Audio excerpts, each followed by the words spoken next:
Hello again and welcome. In this lesson, we are going to talk about standards and frameworks.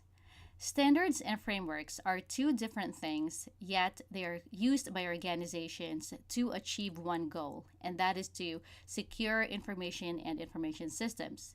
They want to have a good structure in order to design their security infrastructure, and they would always refer to standards and frameworks. Now, again, there are two different things, but like I said, they are used for the same purpose, and we're going to talk about later why that is. But this time, we're going to define those two terms. So, standards would provide a common language and set of guidelines for implementing security controls. Depending on what industry you're in, you are gonna be required to adhere to certain standards. Now, for frameworks, that would offer a structured approach to managing security. So, like I said, two different terms, and a lot of times, frameworks, you have to use that in order to have that base structure for your security infrastructure, while standards, you follow all that's required in the standards.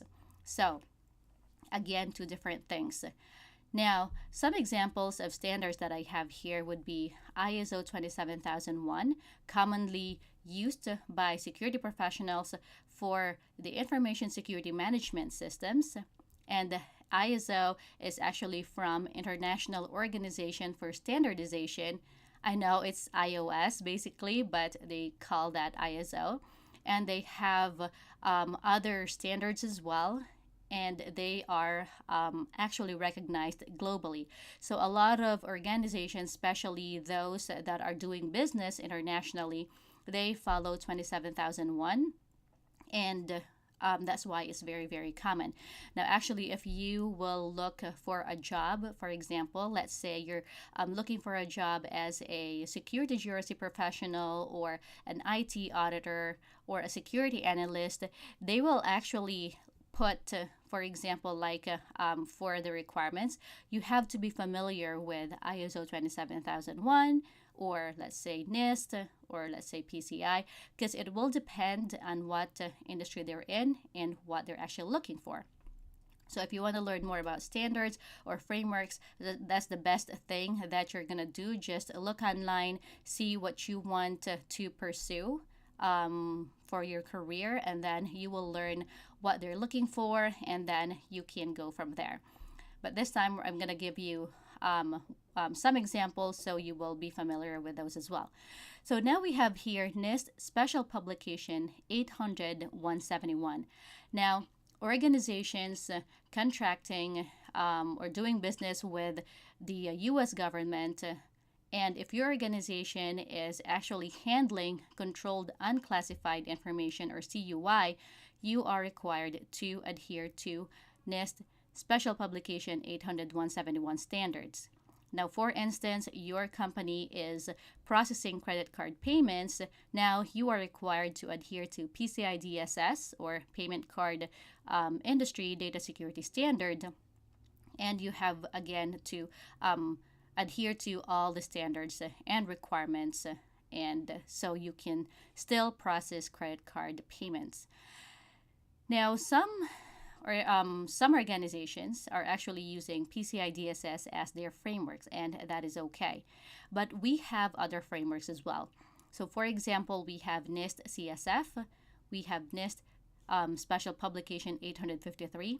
Now, these two, for example, NIST CSF, if you are a company doing business with U.S. government or with the U.S. government, for example, you are a contractor for the DoD or Department of Defense, you have to adhere to NIST. And NIST has a lot of special publications, and you have to make sure that you are adhering to what applies to your organization.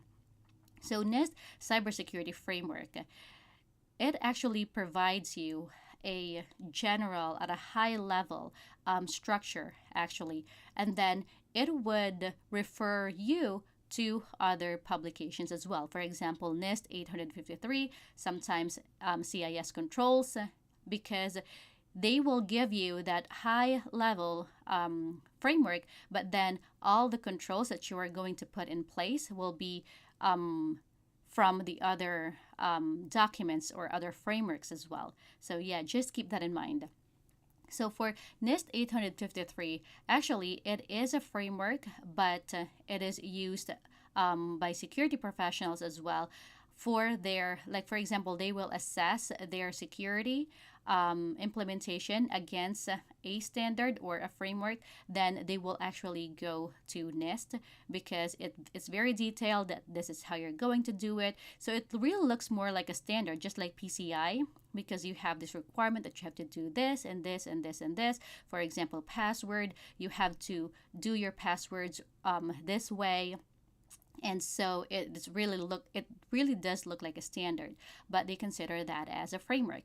So now we have CIS controls. CIS is for Center of or for Internet Security, and that is free, just like NIST.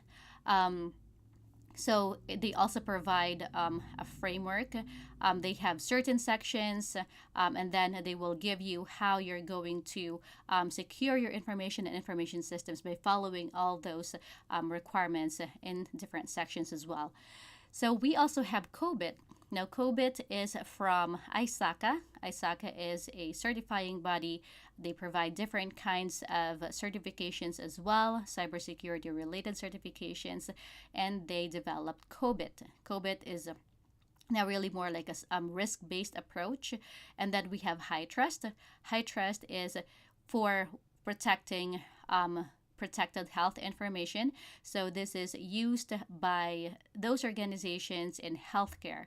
So if you are an employee and if you want to start a job in healthcare, you have to be familiar with HITRUST or HIPAA. Now HIPAA is a law, but it is also used as a framework. So same thing for HITRUST. Now HIPAA would be it is a law. It is written by the lawmakers, the regulators, while HITRUST, on the other side, it is written by security professionals.